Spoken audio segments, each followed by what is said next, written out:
ajaran Islam tentang khilafah. Apakah khilafah itu termasuk radikalisme? Nah, ini yang saya terangkan dalam pembahasan kita tentang ISIS dalam pandangan Ahlussunnah wal Jamaah. Rasulullah SAW hadis diriwayatkan dari Safinah, Maula Rasulullah SAW menyebutkan khilafatun nubuwah salasuna sana, tsummal muluk. Kata Rasulullah SAW, kondisi bentuk khilafah yang sesuai dengan kenabian itu lamanya berapa? 30 Terbukti enggak? Terbukti. Khulafaur Rasyidin 30 tahun. Kemudian bagaimana kata Rasulullah? Tsummal muluk. Kemudian berbentuk kerajaan. Itu udah sunnah kauniyah dibutuhkan Rasulullah. Memang idealnya kaum muslimin itu satu pemimpin di dunia. Tapi kondisi sekarang nggak mungkin. Maka para ulama kita dahulu yang sudah lebih berilmu, lebih bertakwa, nggak bisa melakukan itu. Seperti di akhir masa khilafah Umayyah, di awal khilafah Abbasiyah, ada dua khilafah. Ada di Andalus Umayyah, ada di Baghdad Abbasiyah. Masa itu hidup ulama-ulama besar. Nggak pernah mengatakan kita satukan. Karena kondisi sudah sulit dah. Yang penting taat kepada hukum Allah itu saja, selesai. Maka kalau ada orang sekarang ini menginginkan khilafah, pernah saya debat Pak. Taib, kalau sekarang ini Bapak Presiden Jokowi, kemudian juga presidennya siapa? Singapura, kemudian Malaysia, setuju dengan program Anda, silakan ke Anda. Tolong bentuk khilafah. Siapa yang mau jadi khilafah? Kalau dipilih dari NU, orang Muhammadiyah nggak setuju. Pilih dari Muhammadiyah, NU nggak setuju. Teman jadi dipilih dari Indonesia, orang Malaysia nggak setuju. Di mana jadinya? Kamu cakap itu ganteng kamu lihat jadinya. Jadi hal-hal ini sebetulnya adalah mimpi di siang bolong. Memang ada khilafah nanti di akhir zaman, adalah khilafah Mahdi. Ya, bukan Mahdinya Syiah. Mahdi Ahlussunnah itu adalah keturunan dari Hasan, bukan keturunan dari Husain. Namanya sama dengan nama Nabi Muhammad, namanya juga nama ayah sama dengan nama ayah Nabi Muhammad SAW, yaitu Muhammad bin Abdullah. Sedangkan Mahdinya orang Syiah itu beda, Muhammad bin Hasan al-Askari, beda itu. Ya, nah, itu perlu berajawa. Kalau enggak tahu baca rohnya, memahami masalah-masalah seperti ini. Jadi yang enggak pernah Rasulullah SAW menyuruh kita, karena khilafah itu hadiah dari Allah Subhanahu Wa Taala memang. Ya, kondisi sekarang ini memungkinkan enggak? Secara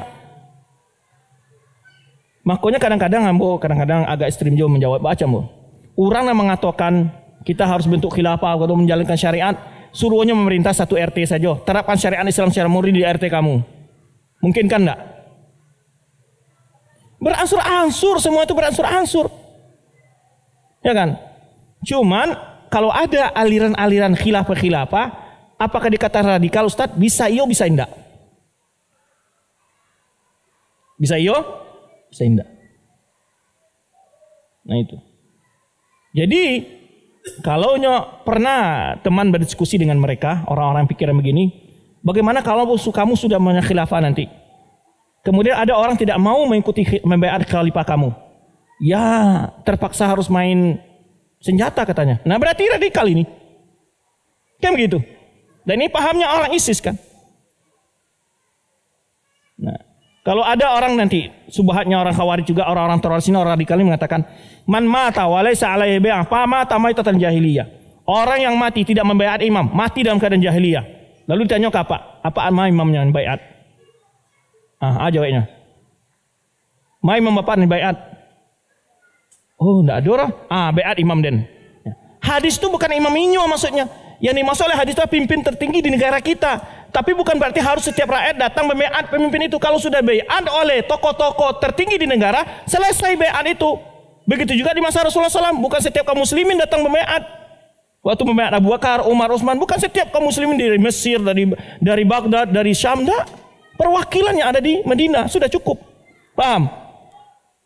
Jadi nanti banyak sebetulnya perlu kita pelajari. Karena doktrin-doktrin mereka itu memakan seperti ini. Bapak punya imam enggak? Mana imam baiat katanya.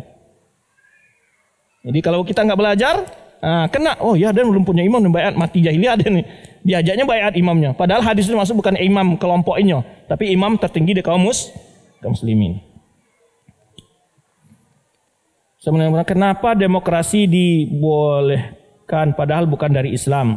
Sahabat-sahabat Nabi dahulu mereka menjalankan syariat Islam, bukan demokrasi. Taib. Saya punya juga di Facebook membahas masalah demokrasi dalam pandangan Islam. Baik. Sistem demokrasi itu sudah lama berlaku sebelum itu di masa Romawi. Ada tokoh namanya Demokratos. Itu dalam kitab Islam namanya ada Milal wa Nihal karangan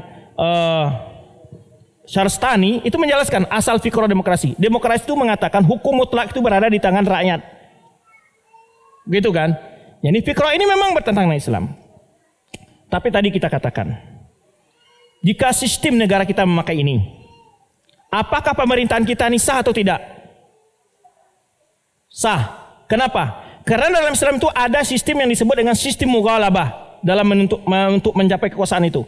Mughalabah itu maksudnya ada mempunyai kekuasaan, lalu ada pasukan yang kuat digulingkan di pasukan lalu berkuasa, itu mughalabah. Nah, berkuasa ini tidak resmi menjadi penguasa dan kita wajib taat kepada dia.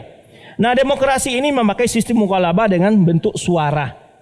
Jadi karena ada pula patang ustadz menyebut, kalian nggak ikut menyoblos, tidak ikut, kok ngakui presiden? Ya memang aturan syariatnya begitu. Kalau dalam sistem mughalabah terjadi kekacauan, kita tidak boleh ikut perang. Tapi kalau sudah ada salah satu di kelompok yang bertikai berkuasa, kita wajib taat. Nah, paralu baraja. Kalau tidak baraja, anda jelas masalahnya. Jadi sistem memang tidak benar ini, tapi hasilnya diakui. Kenapa? Demi supaya tidak terjadi apa? Kekacauan. Itu dibedakan, ya. Nah, masalah kafir tidak kafir itu tadi yang kita jelaskan. Itu perlu diproses dengan rinci, ya, bukan gampang dikafir-kafirkan. Baik, mungkin demikian dapat kita bincang-bincang kesempatan ini. Ya, mohon maaf jika ada talantung dek kananya tersinggung dek turun. Jika ada ajaran nampak jangan simpan di dalam peti. Jika ada kata yang salah jangan simpan di dalam hati. Insya Allah jika ada sumur di ladang boleh kita menumpang mandi. Jika umur kita sama panjang boleh kita berjumpa lagi. Kepada mana-mana ambo, bapak-bapak ambo mohon maaf. Karena ambo mungkin ada agak lancang ngomong atau kata-kata yang kurang tape. Ya, mohon maaf sekali. Ya, jangan sampai di ini inok pulau di rumah. Bikon dah lalu sampai di rumah, ambil pulang. Baik, ya, terima kasih atas kehadiran semua. Semoga Allah menjaga kita dari paham-paham yang akan menjauhkan kita dari Al-Quran dan Sunnah. Ya, yang akan menggoyahkan istiqomah kita. Yang penting selalu belajar. Belajarlah kepada orang-orang yang memang jelas ilmunya. Bukan beraja ke sembarang tempat sehingga kita nanti terindikasi berpaham-paham yang tidak benar yang akan mencelakakan kita, keluarga kita dan negara kita. Mari kita sama-sama benar-benar menjaga keluarga kita dengan akidah yang benar. Wallahu a'lam bishawab. Subhanakallahumma wa bihamdika asyhadu an la ilaha illa anta astaghfiruka wa atubu ilaik. Wassalamualaikum warahmatullahi wabarakatuh.